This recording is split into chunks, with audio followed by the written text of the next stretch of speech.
بسم اللہ الرحمن الرحیم نحمده ونصلی علی رسوله الکریم اما بعد فاعوذ باللہ من الشیطان الرجیم بسم اللہ الرحمن الرحیم واللیل اذا یغشا والنہار اذا تجلی وما خلق الذکر والانثى ان سعیکم لشتی فاما من اعطى واتقى وصدق بالحسنى فسنيسره لليسرى وَأَمَّا مَنْ بَخِلَ وَاسْتَغْنَى وَكَذَّبَ بِالْحُسْنَى فَسَنُيَسِّرُهُ لِلْعُسْرَى وَمَا يُغْنِي عَنْهُ مَالُهُ إِذَا تَرَدَّى إِنَّ عَلَيْنَا لَلْهُدَى وَإِنَّ لَنَا لَلْآخِرَةَ وَالْأُولَى فَأَنذَرْتُكُمْ نَارًا تَلَظَّى لَا يَصْلَاهَا إِلَّا الْأَشْقَى الَّذِي كَذَّبَ وَتَوَلَّى وَسَيُجَنَّبُهَا الْأَتْقَى الَّذِي يُؤْتِي مَالَهُ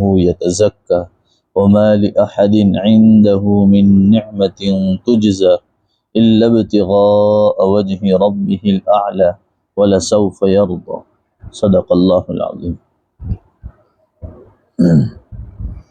اس سورت کا نام سورۃ اللیل ہے۔ لیل کا ترجمہ ہوتا ہے رات۔ یہ نبی کریم صلی اللہ علیہ وسلم نے حضرت معاذ رضی اللہ تعالیٰ عنہ سے ایک مرتبہ فرمایا کہ معاذ آپ عشاء کی نماز میں ایسا کیوں نہیں کرتے کہ واللیل اذا یغشا ہے، سبح اسم ربک الاعلی ہے، اس طرح کی صورتیں پڑھا کرو۔ اس لیے آپ زیادہ تر دیکھیں گے اماموں کو کہ وہ واللیل اذا یغشا وغیرہ پڑھتے ہیں۔ اس صورت کا پہلے خاصہ ہم دیکھ لیتے ہیں کہ کیا ہے اس صورت کے اندر۔ اس صورت کی بڑی بڑی بات یہ ہے، اللہ تبارک و تعالیٰ نے اس صورت کے ذریعے سے انسان کو ایک بڑا سبق دیا ہے اور بتایا ہے کہ انسان دو طرح کے ہو سکتے ہیں۔ یا تو ایسا ہوگا کہ انسان ایک دم پرفیکٹ، بہت زیادہ اچھا ہوگا۔ قرآن کا یہ معمول ہے، اللہ اس طرح بتاتا ہے کہ یہ سب سے اچھی چیز ہے اور اس کے سامنے دوسری بھی بتاتا ہے کہ یہ سب سے بری چیز ہے۔ جیسے اللہ شروع کیا ویسے ہی بتایا، لیل اور نہار، کہ رات یہ اندھیرا ہے، تو اس کے مقابل بھی بتایا واللیل اذا یغشا، کہ رات جب کہ پوری اچھی طرح چھا جائے، یعنی برابر اندھیرا ہو گیا، اور اس کے بعد اس کے سامنے کی بھی چیز بتائی والنہار اذا تجلی، کہ دن، کون سا دن؟ جب کہ اچھی طرح روشن ہو جائے۔ تو اللہ کا معمول ہے جب بھی قرآن میں کوئی بات کرتے ہیں بندوں کو سمجھانے کے لیے تو اس طرح سمجھاتے ہیں کہ یہ سب سے اچھی چیز ہے اور یہ سب سے بری چیز ہے۔ اب اس میں سے ہم کو اختیار کرنا ہے کہ کیا کرنا ہے۔ تو یہ اللہ کا سمجھانے کا انداز ہے۔ اللہ قسم کھا کر فرما رہے ہیں، پہلے میں ترجمہ کر کے آپ کو بتاتا ہوں۔ واللیل اذا یغشا، قسم ہے رات کی جب کہ وہ چھا جائے، والنہار اذا تجلی، اور قسم ہے دن کی جب کہ اس کا اجالا اچھی طرح ہو جائے، پھیل جائے۔ وما خلق الذکر والانثى، اور اس ذات کی قسم جس نے نر اور مادہ کو پیدا کیا۔ ان سعیکم لشتی، کہ حقیقت میں تم لوگوں کو کوشش الگ الگ قسم کی ہیں، حقیقت میں تم لوگوں کی کوششیں الگ الگ قسم کی ہیں۔ فاما من اعطى واتقى، اب جب کسی نے اللہ کے راستے میں مال خرچ کیا اور تقوی اختیار کیا، وصدق بالحسنى، اور سب سے اچھی بات اور سچ بات کو مان لیا دل سے، فسنيسره لليسرى، تو اللہ تعالی ہم اس کو آرام کے راستے، آسان منزل تک پہنچا دیں گے۔ یہ ترجمہ ہے۔ وَأَمَّا مَنْ بَخِلَ وَاسْتَغْنَى، اور جس شخص نے بخل سے کام لیا، کنجوسی سے کام لیا، اللہ سے بے نیازی اختیار کی، وَكَذَّبَ بِالْحُسْنَى، اور جھٹلایا اچھی بات کو، فَسَنُيَسِّرُهُ لِلْعُسْرَى، اللہ تعالیٰ اس کے لیے مشکلوں کو آسان کر دے گے۔ اب یہاں تک ترجمہ کرتا ہوں، اس کے بعد سمجھا دیتا ہوں۔ دیکھو اللہ قسم کھا رہا ہے واللیل اذا یغشا والنہار اذا تجلی، ایک رات کی قسم ہے اور ایک دن کی قسم ہے۔ اللہ جب کسی چیز کی وقت کی قسم کھاتا ہے تو امپورٹنٹ کوئی چیز ہوتی ہے، بہت اہم ہو، اس کو سمجھانے کے لیے۔ اللہ نے رات اور دن کی قسم کھائی کہ جیسے ابھی رات ہوئی ہے، تو ایسا نہیں ہے کہ پوری زندگی رات ہی رہے گی، بلکہ رات کے بعد دن پھر سے شروع ہوگا۔ تو اللہ سمجھانا چاہتے ہیں کہ وَالنَّهَارِ إِذَا تَجَلَّى، جیسے رات ہے اس کے بعد دن ہے، اسی طرح اللہ کہہ رہے ہیں میں اپنی ذات کی قسم کھا کر کہتا ہوں، میں نے نر اور مادہ، مرد اور عورتوں کو پیدا کیا، إِنَّ سَعْيَكُمْ لَشَتَّى، ان کی کوشش، ہر آدمی دیکھو کہ سعید چاچا الگ محنت کر رہا ہے، عالم بھائی الگ محنت کر رہے ہیں، شوکت چاچا الگ محنت کر رہے ہیں، ہر ایک کی محنتیں الگ الگ ہیں۔ سعیکم لشتیٰ، شتیٰ کا ترجمہ ہوتا ہے مختلف، الگ الگ قسم کی۔ سعیکم یعنی کوشش، محنت جو کرتا ہے، سعی جس کو کہتے ہیں، اسی لیے صفا مروہ میں کیا ہوتا ہے؟ سعی کرنا۔ وہ سعی کیا ہے؟ کوشش کرو بھاگنے کی، صفا مروہ میں۔ تو یہ سعیکم یعنی تمہاری کوششیں مختلف ہیں، الگ الگ قسم کی ہیں۔ اللہ فرماتا ہے آگے کیا ہے؟ فَأَمَّا مَنْ أَعْطَى وَاتَّقَى، یہ اصل میں اللہ بتانا چاہتے ہیں کہ انسانوں کے گروہ میں سب سے بہتر گروہ کون سا ہے؟ اللہ نے فرمایا من اعطا واتقى، جو اللہ کے راستے میں خرچ کرتا ہو۔ یہ پہلا اللہ کا وعدہ ہے کہ جو اللہ کے راستے میں خرچ کرتا ہو اور واتقى، اللہ سے ڈر کر چلتا بھی ہو، خرچ کرتا ہو اور اللہ سے ڈر کر چلتا ہو، اور اتنا کافی نہیں، وصدق بالحسنى، اور اچھی بات کو، اچھی بات سب سے بہتر بات ہے لا الہ الا اللہ محمد الرسول اللہ صلی اللہ علیہ، اس کو دل سے مانتا بھی ہو۔ کیونکہ اس چیز کے اندر دیکھو، آپ دیکھیں گے کہ دوسرے مذہب والے بھی بہت سے لوگ محنت کرتے ہیں، اس کے اندر دیکھو آپ غیر جو ہیں ہمارے ہندو بھائی ہیں، عیسائی ہیں، کرسچن ہیں، بہت سے لوگ الگ الگ محنتیں کر رہے ہیں، غریبوں کی مدد کر رہے ہیں۔ اب ہمارے یہاں دیکھو گے وہ راج چندر ہاسپٹل ہے، وہ پوری یہ جین وانیہ لوگوں کی ہے۔ تو ایسی کئی ساری شاخائیں ہیں جو محنت کر رہی ہیں کہ امت کو اور مخلوق کو فائدہ پہنچے۔ تو ایک چیز تو من اعطا یعنی اللہ کے راستے میں مخلوق کی خدمت کرنا، یہ بھی اللہ کے بندوں کی خدمت کرنا ہے۔ تو من اعطا یعنی اللہ کے راستے میں وہ بھی خرچ کر رہے ہیں، حالانکہ وہ ایمان والے نے۔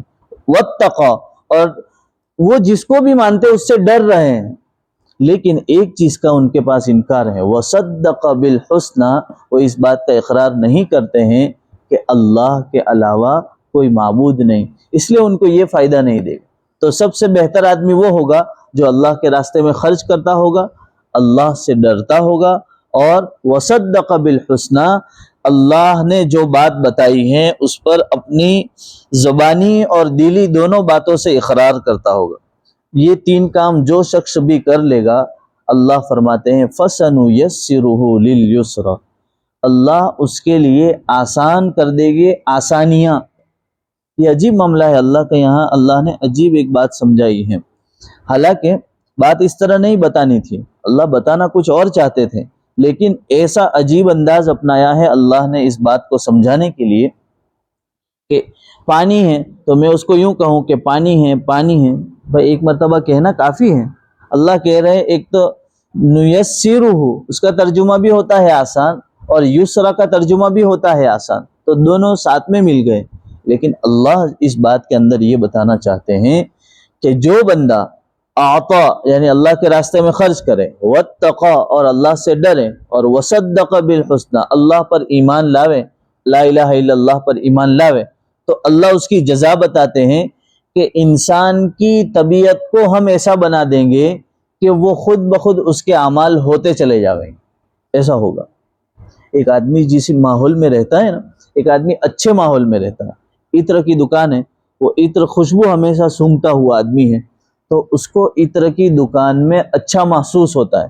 جب وہ تھوڑے سے گندے کے ماحول کے اندر جاوے گا، فوراً اس کی طبیعت بگڑ جاوے گی، اس کو قے آنا شروع ہو جاتی ہیں، اس کی طبیعت بگڑنی شروع ہو جاتی ہے۔ کیوں؟ اس لیے کہ وہ اچھے ماحول میں رہا ہے۔ اسی طرح جو بنگی قسم کا آدمی ہو، جو بدبو والی چیزوں میں رہتا ہو، اس کی طبیعت ایسی بن گئی ہے کہ وہ بری چیزوں میں رہنے والا ہے۔ اب جب وہ اچھی چیز میں آتا ہے تو وہ اس کو زیادہ اچھی نہیں لگتی، اس کا سر درد کرنے لگتا ہے، اس کی طبیعت بگڑنے لگتی ہے۔ کیوں؟ اس لیے کہ دونوں کے مزاج الگ الگ ہیں۔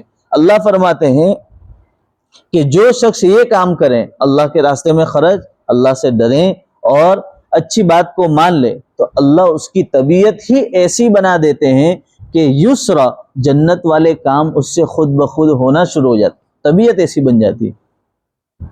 تو یہ چیز ہے فَسَنُيَسِّرُهُ لِلْيُسْرَى کے اندر کہ اللہ اس کی طبیعت میں ایسا ڈال دے گی، یہ 3 کام جو بھی کرے گا اللہ اس کی طبیعت ایسی بناوے گا کہ وہ جنت والے اعمال خود بخود کرنے لگے گا۔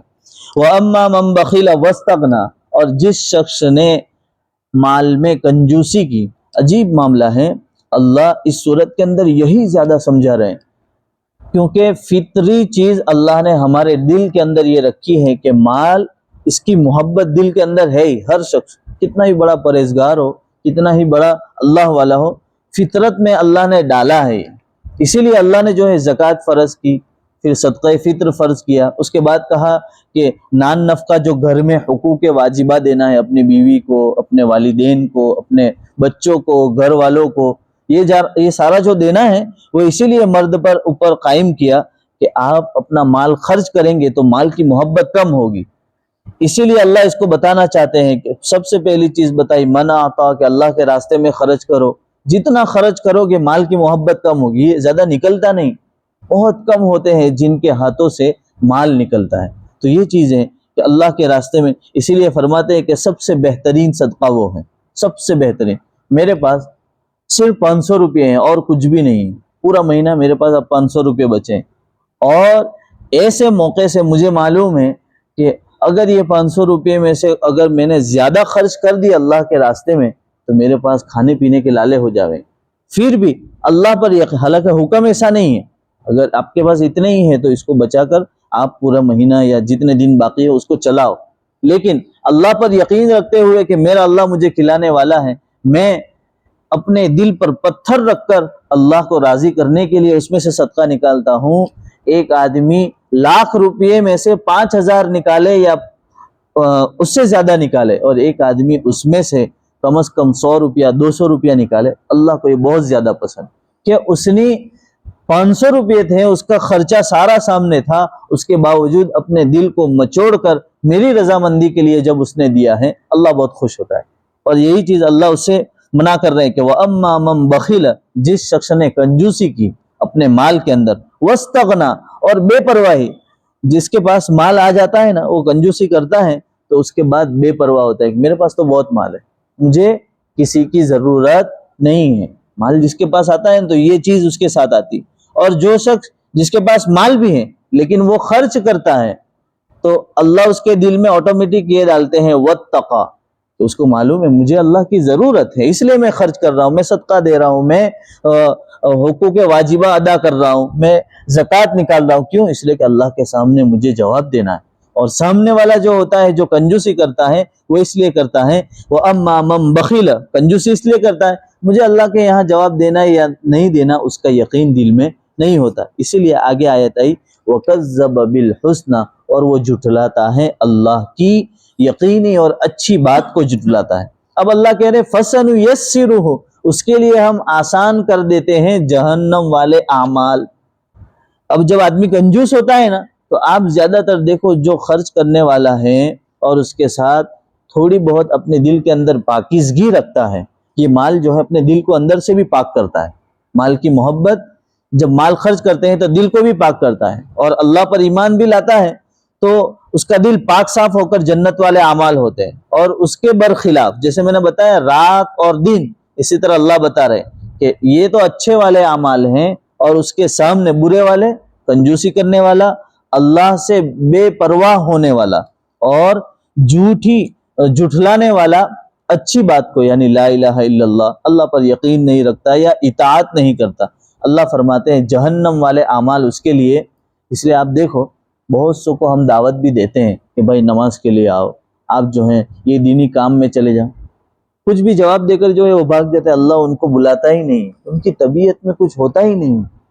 اللہ یہ فَسَنُيَسِّرُهُ لِلْعُسْرَى، اس کے اوپر اللہ مہر لگا دیتا ہے دل کے اوپر، اس کا دل جو ہے سخت ہو گیا کنجوسی کر کے، اللہ سے نہ ڈر کے، اور یہ وَكَذَّبَ بِالْحُسْنَى والے اعمال کر کے جو ہے اس کا دل اللہ نے ایسا بنایا کہ وہ ذات ہی ایسی بنی ہے، اب وہ جہنم والے اعمال ہی کرتے رہتا ہے۔ اسی لیے اللہ فرماتے ہیں اس کے لیے ہم آسان کر دیں گے، ایسی جہنم کے جتنے بھی اعمال ہیں وہ سب کرنے لگے گا، یعنی اللہ کو ناراض کرنے والے۔ اللہ آگے فرماتے ہیں دیکھو ایسا کنیکشن اللہ نے جوڑا ہے. جہنم یعنی عذاب تکلیف اور جنت یعنی راحت ہے. تو عذاب جہاں تکلیف ہوتی ہے نا تو آدمی کیا کرتا ہے, اپنا مال خرچ کرتا ہے. جہاں بھی تکلیف ہوتی ہے, جیسے یہاں کچھ لگا, ہم کیا کرتے ہیں, بھائی ڈاکٹر صاحب یہاں لاگے لوچ, یا جو بھی تکلیف ہوتی ہے تو ہم کیا کرتے ہیں, اس کے لیے پیسہ خرچ کرتے ہیں. آگے آئے تھے وما یغنی عنہ مالہ اذا تردى, اور کچھ بھی کام نہیں آئے گا اس کا مال اس گھڑے میں پڑنے کے وقت میں, جب وہ گھڑے میں پڑے گا. اذا تردى کون سا؟ مفسرین لکھتے ہیں کہ ایک تو قبر کا گڑھا ہے اور ایک جہنم کا گڑھا ہے. دونوں میں سے کوئی بھی مراد ہو سکتا ہے. پہلے شروع منزل ہماری قبر سے ہوتی ہے تو قبر کا گڑھا ہے, اور ایک گڑھا ہے جہنم کا ہے, بہت بڑی تہائی. اللہ کے نبی صلی اللہ علیہ وسلم نے ایک مرتبہ فرمایا کہ صحابہ بیٹھے ہوئے تھے اور پتہ نہیں اس موقع سے ایک پتھر پھینکا گیا تھا جہنم میں, تو وہ گرا یہاں پر کچھ 500 سال یا کچھ کتنے سال کے بعد یہاں گزرا. تو اللہ کے نبی صلی اللہ علیہ وسلم نے اس کے بعد فرمایا, وہ کتنا وقت ہے وہ مجھے یاد نہیں رہا, فرمایا کہ میں جب گیا تھا اس وقت سے یہ پتھر پھینکا ہوا تھا, آج پڑا. آپ کو بتاؤں جہنم کی گہرائی اس سے زیادہ ہے کہ ایک مرتبہ آدمی پھینکا جاوے گا, اتنی گہرائی کے اندر پڑے گا کہ اس کی کوئی حد نہیں ہے. تو یہ چیز ہوتی ہے کہ ہم دنیا کے معاملے میں کیا کرتے ہیں کہ جب بھی کوئی مصیبت آتی ہے تو ہم 2 نمبر کرتے ہیں, لیکن تھوڑو کئی کام تھے جائے تے وہ کری لا. اللہ فرماتے وما یغنی عنہ مالہ اذا تردى, میدان محشر میں 2 نمبر ہی نہیں چلے گی, وہاں 2 نمبر ہی نہیں. عسرہ یعنی تکلیف والے جہنم کا فیصلہ ہو جاوے گا, اس کے بعد ہم یوں سوچیں کہ ہمارا مال ہمیں کچھ کام آ جاوے, یہ نہیں ہو سکتا. وما یغنی عنہ مالہ اذا تردى, فیصلہ ہو گیا کہ اتنے سال جانا ہے یا اتنی زندگی جانا ہے تو جانا ہے. ان علینا للہدی, اللہ فرماتے ہیں کہ ہمارے ذمے ہیں ان کو راہ کو سمجھا دینا. بھائی ایک آدمی کے اوپر کتنا ذمہ داری ہے کہ میں نماز نہیں پڑھتا یا میں چوری کرتا ہوں, تو عالم بھائی مجھے سمجھا, مول صاحب آؤ نہ کرو, ایک گامنا امام کے بھائی تمہیں آوی حرکت کرے. ایک بار سمجھا دیا, 2 بار سمجھا دیا, سمجھانا ان کا کام ہے. جو ہو سکتا ہے انہوں نے محنت کر کے مجھے بتا دیا, اب ان کا کام اتنا ہی ہے. اب ماننا نہ ماننا آگے جو بھی ہیں وہ میرے ہاتھ میں, اللہ ہدایت دے گا. تو یہ فرماتے اللہ تعالیٰ کہ ہم نے جتنی بات سمجھانی تھی کہ کون سی چیز انسان کے لیے اچھی اور کون سی چیز بری ہے وہ سمجھائی, اس کی سزا بھی سمجھائی کہ یہ کرو گے تو یہ ہوگا اور یہ کرو گے تو یہ نقصان ہوگا. اب ان علینا للہدی, ہم نے تو سمجھا دیا. وان لنا للآخرۃ والأولی, اور اللہ فرماتے ہیں تم یوں سمجھتے ہو دنیا اور آخرت, للآخرۃ یعنی آخرت, والأولی یعنی دنیا. دنیا اور آخرت دونوں کا کنٹرول تو میرے ہاتھ میں ہی, ایسا نہ سمجھنا کہ کسی کے ہاتھ میں ہے. فَأَنذَرْتُكُمْ نَارًا تَلَظَّىٰ, اور عجیب بات ہے جب آدمی کو کسی چیز سے بچانا ہو تو اس کو ڈرایا جاتا ہے کہ بھائی ابت تھین ہو جاتا ہے, ابت دیپڑو نکلتا ہے, خرے گا نکلتا ہے. معلوم ہے آپ کو یہ دلخوش والے آگے جگہ جو ہے نا, وہاں ابھی کچھ دن پہلے میرا بھائی گیا ہوا تھا, ایکو گاڑی میں بیٹھے تھے تو وہاں دیپڑا نکلا تھا. یہ آگے یہ عمران بھائی جو رہتے ہیں اس گلی سے راستہ جو جاتا ہے وہاں نہر جیسے چھوٹی, وہاں بیٹھا ہوا تھا, آنکھوں سے 2-3 بیٹھے ہوئے تھے. تو رات کو نکلے تو ذرا سنبھل کر نکلنا. تو یہ تو دیکھو آپ کو بتا دیا, اب جب وہاں سے گزریں گے فوراً آپ کے ذہن میں گزرے گا کہ رات کے موقع سے جانا ہو تو ذرا احتیاط سے جانا پڑے گا. مول صاحب نے ایسی بات کہی ہے, تو آدمی کو ڈرایا جاتا ہے تاکہ وہ چوکن نہ رہے. اسی طرح اللہ بھی ڈراتا ہے ہم کو. فَأَنذَرْتُكُمْ نَارًا تَلَظَّىٰ, کہ ہم نے تم کو خبر دے دی. کیسی؟ نارن تلظیٰ, ایسی آگ کی جو بھڑکتی ہوئی ہے. جیسے یہ دیپڑا ہے کبھی بھی حملہ کر سکتا ہے, اسی طرح یہ ایسی آگ ہے جہنم کی جو بھڑکتی ہوئی ہے. یہ تم کو سمجھا دیا. اب اس میں گرے گا کون؟ اللہ فرماتے ہیں لا یصلاھا الا الاشقى, اس میں وہی شخص گرے گا اس گھڑے میں, اس جہنم کی بھڑکتی ہوئی آگ میں جو بدبخت ہوگا, بد نصیب ہوگا, جس کا نصیب اچھا نہیں ہوگا, برے اعمال کیے, وہی شخص اس میں گرے گا. الذی کذب وتولی, جس نے جھٹلایا ہوگا کہ بھائی کئی قبر نو عذاب نہیں ملے, کئی جنت جہنم, مانتا نہیں ہے. اس لیے آپ کس کو کہیں نماز پڑھاتا ہے, ہوں نماز من کامبو سے, اس طرح بولتے ہیں.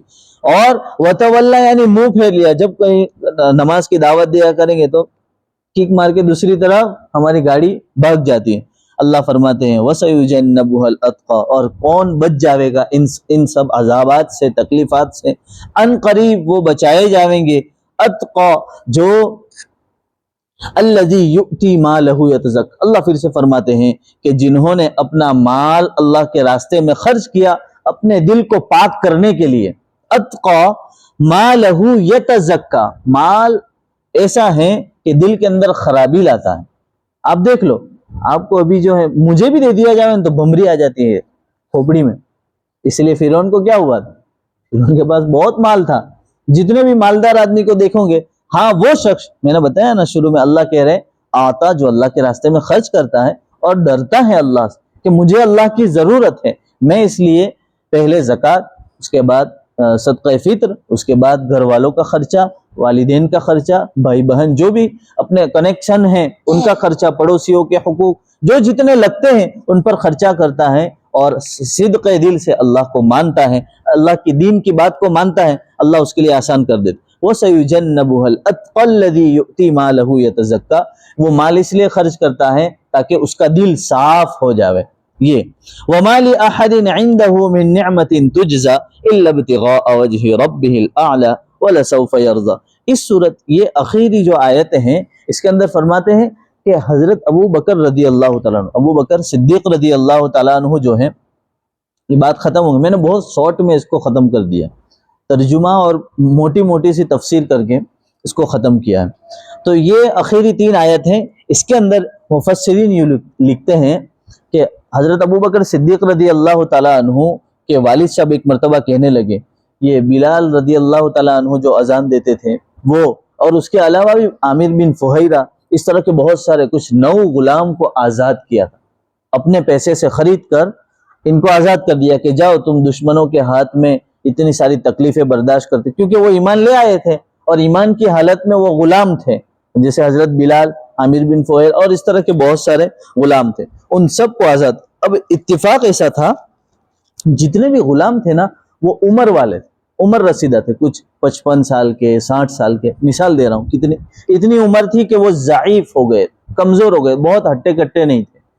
تو ابو بکر صدیق رضی اللہ تعالیٰ عنہ کے والد صاحب، ان کے ابا نے یوں کہا، ابو قحافہ رضی اللہ تعالیٰ عنہ، انہوں نے کہا کہ عجیب ہے یار صدیق تو، کہ اگر تجھے غلام آزاد ہی کرنا ہے تو یہ غلام تو آزاد کرتا ہے، ایک تو ایمان والے ہیں، اور اس کے بعد تو آزاد کر رہا ہے تو ایسے غلام کو آزاد کر جو ہٹے کٹے ہو، مضبوط ہو، تاکہ وہ آزادی اس کو حاصل ہو جاوے، اس کے بعد جب اللہ کے راستے میں کہیں بھی اعلاء کلمت اللہ کے لیے لڑنے کے لیے جانا ہو تو یہ کام آوے، ایسے غلام کو آزاد کر۔ یہ ایسے ضعیف اور بوڑھے کمزور آدمی کو کیا فائدہ ہوتا ہے؟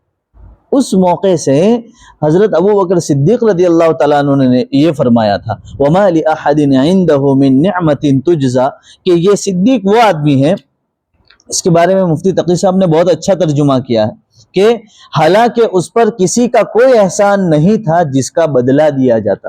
یہ ابو بکر صدیق وہ ہیں کہ جن غلام کو آزاد کیا ان پر کوئی احسان نہیں کیا تھا، بلال حبشی رضی اللہ تعالیٰ عنہ نے یا دوسرے غلاموں نے، پھر بھی انہوں نے بس اس لیے آزاد کیا الا ابتغاء وجہ ربہ الاعلی، تاکہ اللہ کی خوشنودی حاصل کرے، اللہ کی رضا کے لیے۔ مجھے یہ مقصود نہیں ہے کہ ہٹے کھٹے ہو یا موٹے ہو، میں نے اس لیے کہ وہ تکلیف میں ہو چاہے وہ کمزور ہے، اپنی غرض کچھ بھی نہیں۔ ہمارے دنیا میں معاملہ یہ ہوتا ہے کہ ہم کسی کو دیتے بھی ہیں نا کچھ، یا زکوٰۃ دو یا صدقہ فطر دو یا جو بھی کچھ دیتے ہیں تو اس میں ہماری غرض ہوتی ہے۔ ابو بکر صدیق رضی اللہ تعالیٰ عنہ اس آیت کے ذریعے سے ہمیں یہ سمجھ میں آتا ہے غرض کچھ نہ ہو، محض اللہ کی رضا ہو، کہ اللہ راضی ہو جائے اور میرا کام ہو جائے، اس کے لیے جب اللہ راضی ہوگا تو ہمارا کام خود بخود ہونے والا ہے۔ اسی لیے آگے خوشخبری ہے وَلَسَوْفَ يَرْضَى، اور آگے وہ راضی ہوگا، آگے وہ راضی ہوگا یعنی اللہ راضی ہوگا۔ یہ ابو بکر صدیق ہی کی شان ہے کہ ان کے بارے میں قرآن کریم میں یہ نازل ہوا، اس لیے مفسرین لکھتے ہیں کہ ابو بکر صدیق رضی اللہ تعالیٰ عنہ وہ ہیں کہ قیامت کے دن 8 دروازے پکاریں گے کہ آ جاؤ ابو بکر صدیق، آ جاؤ، آپ کے لیے دروازے کھلے ہوئے ہیں۔ اور وہی شخص ہے جن کو دنیا ہی کے اندر اللہ کے نبی صلی اللہ علیہ وسلم نے خوشخبری سنائی تھی کہ یہ ابو بکر صدیق وہ ہیں کہ دنیا ہی کے اندر اللہ نے ان کو جنت کی خوشخبری سنا دی تھی۔ تو یہ صورت کا خلاصہ ہے کہ اللہ رب العزت نے مال کو کمانے کا حکم دیا ہے،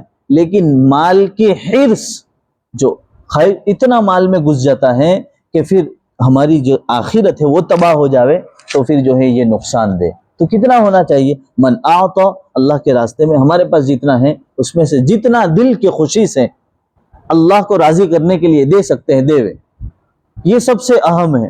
اور واتقا، اور اللہ کا ڈر بھی ہو. یہ اس لیے دے رہے ہیں کہ ہماری آخرت بن جاوے، اور اس کے ساتھ میں یہ نیت ہو وصدق بالحسنی کہ اللہ ہم تیرا اقرار کرتے ہیں. یہ اگر رہے گا تو انشاءاللہ یہ فسنیسرہ للیسرا والی جو ہمارے لیے اللہ جنت کو آسان کر دے گی. یسرا کا ترجمہ ہوتا ہے جنت، اور عسرا کا ترجمہ ہوتا ہے جہنم، کہ دشواری. اللہ رب العزت مجھے آپ کو کہنے سننے سے زیادہ عمل کی توفیق عطا فرماوے. سبحان اللہ و بحمدہ، سبحان اللہ.